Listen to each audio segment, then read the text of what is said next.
ನಮ್ಮ ಡಾಕ್ಟರ್ ಮಾಸ್ತಿ ವೆಂಕಟೇಶ ಅಯ್ಯಂಗಾರ್ ಸಾಹಿತ್ಯದೊಳಗೆ ಕೆಟ್ಟ ಪಾತ್ರಗಳೇ ಇಲ್ಲ ಅಂತ ಹೇಳ್ಬೋದು. ಯಾಕಂದರೆ ಎಲ್ಲದರಲ್ಲೂ ಒಳ್ಳೆಯದನ್ನೇ ಕಾಣ್ತಿದ್ದಂಥ ಮಾಸ್ತಿ ಅವರಿಗೆ ಕೆಟ್ಟದನ್ನು ನೋಡೋದು, ಅಂಥ ಪಾತ್ರಗಳ ಬಗ್ಗೆ ಬರೆಯೋದು ಕಷ್ಟ ಆಗಿದ್ದಿರಬೇಕು. ಅವ್ರು ಸದಾ ಹೇಳೋರು, ನಾವು ಧನಾತ್ಮಕವಾಗಿ ಚಿಂತೆ ಮಾಡಬೇಕು. ನಮ್ಮ ಪರಂಪರೆಯಲ್ಲಿ ಎಂತೆಂಥ ಮಹನೀಯರಾಗಿ ಹೋಗಿದ್ದಾರೆ. ಕೆಟ್ಟವರು ಕೆಟ್ಟದ್ದು ಇಲ್ಲ ಅಂತಲ್ಲ, ಆದರೆ ಅದನ್ನೇ ಹುಡುಕಿ ಯಾಕೆ ನೆನಪಿಸ್ಕೊಂಡು ಜೀವನವನ್ನು ರಾಡಿ ಮಾಡಿಕೊಳ್ಬೇಕು? ನನ್ನ ಜೀವನ ಇದು, ಸ್ವಂತ ಜೀವನ, ಬಾಡಿಗೆದಲ್ಲ. ಇನ್ನು ಚೆನ್ನಾಗಿ ಇಟ್ಕೋಬೇಕಾದ್ರೆ ಏನು ಮಾಡಬೇಕು? ಒಳ್ಳೆಯದಾದಂತಂದು ಇಟ್ಕೋಬೇಕಲ್ವ? ಅದಕ್ಕೆ ಶ್ರೇಷ್ಠವಾದದ್ದನ್ನು ಗಮನಿಸಿ ನಮ್ಮ ಬಾಳನ್ನು ಆ ಬೆಳಕನ್ನು ನಡೆಸಬೇಕು ಅಂತ ಮಾಸ್ತಿ ಹೇಳೋರು. ಹೌದಲ್ವಾ? ನೋಡಿ, ನಮ್ಮ ಪರಂಪರೆ ಅಂಥದ್ದು. ತಂದೆ ತನ್ನ ಮಲತಾಯಿಗೆ ಎಂದೋ ಕೊಟ್ಟಂಥ ಮಾತನ್ನು ನಡೆಸೋದಕ್ಕೆ ಶ್ರೀರಾಮಚಂದ್ರ ಚಕ್ರವರ್ತಿ ಪದವಿಯನ್ನು ಬಿಟ್ಟು ಹೊಸ ಹೆಂಡತಿಯನ್ನು ಕರ್ಕೊಂಡು ಕಾಡಿಗೆ ಹೋಗ್ಬಿಟ್ಟ. ಅವನ ಜೊತೆಗಿರೋದಕ್ಕೆ ಹೆಂಡತಿಯನ್ನು ಅಯೋಧ್ಯೆಯಲ್ಲಿ ಬಿಟ್ಟು ಕಾಡಿಗೆ ಹೊರಟ ಲಕ್ಷ್ಮಣ. ರಾಜ ಆಗೋದ್ರೂ ಕೂಡ ಸನ್ಯಾಸಿಯಂತೆ 14 ವರ್ಷ ಕಳೆದಂಥ ಭರತ. ಎಲ್ಲ ತ್ಯಾಗದಲ್ಲಿ ಒಬ್ಬರನ್ನೊಬ್ಬರು ಮೀರಿಸುವಂಥವರಲ್ವಾ? ಎಲ್ಲ ಚಕ್ರವರ್ತಿಗಳ ಕಿರೀಟ ಅವನ ಕಾಲ ಹತ್ತಿರ ಇದ್ದರೂ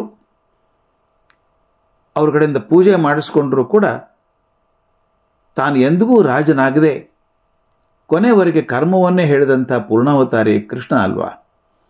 ತನ್ನ ಶಿಷ್ಯನಾದಂಥ ಅರ್ಜುನನ ಕುದುರೆಗಳನ್ನು ತೊಳೆದು ರಥ ಓಡಿಸಿದಂಥವನು ಕೃಷ್ಣ.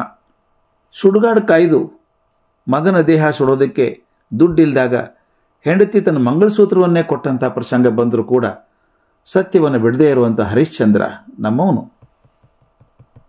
ಒಂದು ಪಕ್ಷಿ ಪ್ರಾಣ ಉಳಿಸೋದಕ್ಕೆ ತನ್ನ ತೊಡೆ ಮಾಂಸವನ್ನೇ ಕತ್ತರಿಸಿಕೊಟ್ಟಂಥ ಶಿಬಿ ಚಕ್ರವರ್ತಿ. ಒಬ್ಬ ಅತಿಥಿ ಬಂದು ತನ್ನ ದೇಹದ ಬಲಭಾಗವನ್ನು ದಾನ ಕೇಳಿದಾಗ ಒಪ್ಪಿ ದೇಹವನ್ನು ಕೊರೆದು ಕೊಟ್ಟಂಥವನು ಮಯೂರಧ್ವಜ. ತುಂಬ ಚಂದ ಕಥೆ ಅದು. ದೇಹವನ್ನು ಕರಗಸದಿಂದ ಕೊರಿತಿರ್ಬೇಕಾದ್ರೆ ಎಡಗಣ್ಣಲ್ಲಿ ನೀರು ಬಂತಂತೆ. ಅತಿಥಿ ಹೇಳಿದಂತೆ, ದುಃಖದಿಂದ ಕೊಡೋ ದಾನ ಬೇಡ ನನಗೆ ಅಂತ ಹೇಳಿದಂತೆ. ಹೊರಟುಬಿಟ್ಟ ಅವನು. ಮಯೂರಧ್ವಜ ಹೇಳಿದಂತೆ, ನೋಡಪ್ಪ, ನೀನು ದಾನ ಕೊಡೋ ಭಾಗ ಬಲಭಾಗದ್ದು, ನೀರು ಬಂದದ್ದು ಎಡಗಣ್ಣಿನ ನೀರು ಬಂದದ್ದು. ಯಾಕೆ ಬಂದು ಗೊತ್ತಾ? ಅದು ಆ ನೀರು ಬಂದದ್ದು ದುಃಖದಿಂದ ಬಂದದ್ದಲ್ಲ, ಬಲಭಾಗದ ಹಾಗೆ ತನಗೂ ದಾನ ಆಗುವಂಥ ಅವಕಾಶ ಸಿಗಲಿಲ್ಲಲ್ಲ ಅಂತ ಕೊರಗಿನಿಂದ ಬಂದಂಥ ದುಃಖ ಎಡಗಣ್ಣಿಂದು ಅಂತ ಹೇಳಿದಂತೆ. ಇಂಥ ಮಯೂರಧ್ವಜ ನಮ್ಮವನು. ಜಗತ್ತನ್ನೇ ಪ್ರೀತಿಯಿಂದ ಕಂಡಂಥ ಭಗವಾನ್ ಬುದ್ಧ ಹಸಿದು ಬಂದಂಥ ಮುದಿ ಹುಲಿ ಬಾಯಿಗೆ ತನ್ನ ತೊಡೆ ಕೊಟ್ಟಲ್ವಾ? ಸಂತ ನಾಮದೇವ ನದಿ ದಂಡೆ ಮೇಲೆ ಕುಳಿತು ಊಟ ಮಾಡುವಾಗ ನಾಲಿಗೆ ಬಂದು ಹೋಳಿಗೆ ಕಚ್ಕೊಂಡು ಓಡೋಯ್ತಂತೆ. ನಾಮದೇವ ಏನು ಮಾಡಿದ? ಹಿಂದೆ ತುಪ್ಪದ ಪಾತ್ರೆ ಹಿಡ್ಕೊಂಡು ಓಡಿದ್ನಂತೆ. ತುಪ್ಪ ಇಲ್ಲದೆ ಯಾಕೆ ತಿಂತೀಯೋ, ತುಪ್ಪ ಹಾಕ್ತೀನಿ ಇರು ಅಂತ ಹೇಳಿ ಹಿಂದೆ ಓಡಿದ್ನಂತೆ. ಇದು ಪ್ರಾಣದಯ ಮಾದರಿ ಸಂತ ನಾಮದೇವಂತ. ದಿನಕ್ಕೆ ಇನ್ನೊಂದಿಷ್ಟು ಹೊತ್ತು ಹೆಚ್ಚಿದ್ರೆ ತನ್ನ ಪ್ರಜೆಗಳಿಗೆ ಇನ್ನೂ ಹೆಚ್ಚು ಸೇವೆ ಮಾಡಬಹುದಾಗಿತ್ತಲ್ಲ ಅಂತ ಕೊರಗಿದವನು ಸಾಮ್ರಾಟ ಅಶೋಕ. ಅಡವಿಯೊಳಗೆ ಕಂದ ಮೂಲಗಳನ್ನು ತಿಂದು ಬದುಕಿದರೂ ಕೂಡ ಸ್ವಾಭಿಮಾನವನ್ನು ಬಿಡದಂಥ ರಾಣಾ ಪ್ರತಾಪ್ ಸಿಂಹ. ಪರಸ್ತ್ರೀಯರನ್ನು ತಾಯಿಯಂತೆ ತಿಳಿದಂಥ ಛತ್ರಪತಿ ಶಿವಾಜಿ. ತನ್ನ ರಾಜನಿಗೆ ಮರಣದಂಡನೆ ಶಿಕ್ಷೆಯನ್ನು ಕೊಟ್ಟಂಥ ನ್ಯಾಯಮೂರ್ತಿ ರಾಮಶಾಸ್ತ್ರಿ. ಬೇರೆಗಾಗಲ್ವಾ? ತನ್ನ ಮಗು ಪ್ಲೇಗ್ನಿಂದ ನರಳುತ್ತಾ ಇದ್ದರೂ ಕೂಡ ಶಾಂತವಾಗಿ ಕುಳಿತು ಪತ್ರಿಕೆ ಕೇಸರಿಗೆ ಅಗ್ರಲೇಖನ ಬರೆದಂಥ ಲೋಕಮಾನ್ಯ ತಿಲಕರು. ನಮ್ಮ ಸರ್ಕಾರಿ ಧೋರಣೆಯಂತೆ ಲೇಖನ ಬರೀರಿ, ನಿಮಗೆ ಸಹಾಯ ಮಾಡ್ತೀನಿ ಅಂತ ಬಂಗಾಲದ ಗವರ್ನರ್ ಹೇಳಿದಾಗ, ನಿಮ್ಮ ದೇಶದಲ್ಲಿ ಪ್ರಾಮಾಣಿಕ ಸಂಪಾದಕ ಬೇಡವಾ ಎಂದು ಎದ್ದು ಹೋದಂಥ ಅಮೃತ ಬಜಾರ್ ಪತ್ರಿಕೆಯ ಸಂಪಾದಕ ಶಿಶಿರ್ ಕುಮಾರ್ ಘೋಷ್.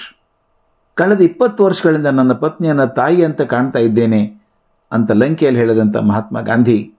ಇದು ನಮ್ಮ ಭಾರತೀಯ ಪರಂಪರೆಯ ಸರಪಳಿ.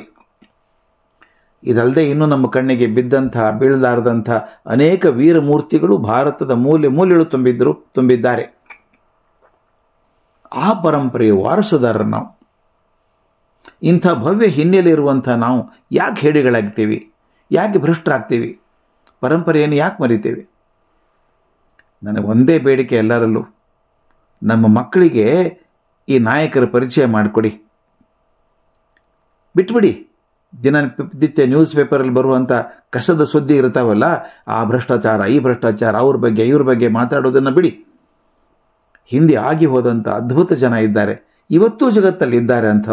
ಅಂಥವ್ರ ಮಕ್ಕಳ ಮುಂದೆ ಮಾದರಿಯಾಗಿ ತೋರಿಸಿದಾಗ ಅವರು ಬಹುಶಃ ಅಭಿಮಾನದಿಂದ ತಲೆ ಎತ್ತಿ ಮುಂದೆ ಲೋಕಕ್ಕೆ ನಾಯಕರಾದರು ಅಂತ ನನ್ನ ಆಸೆ.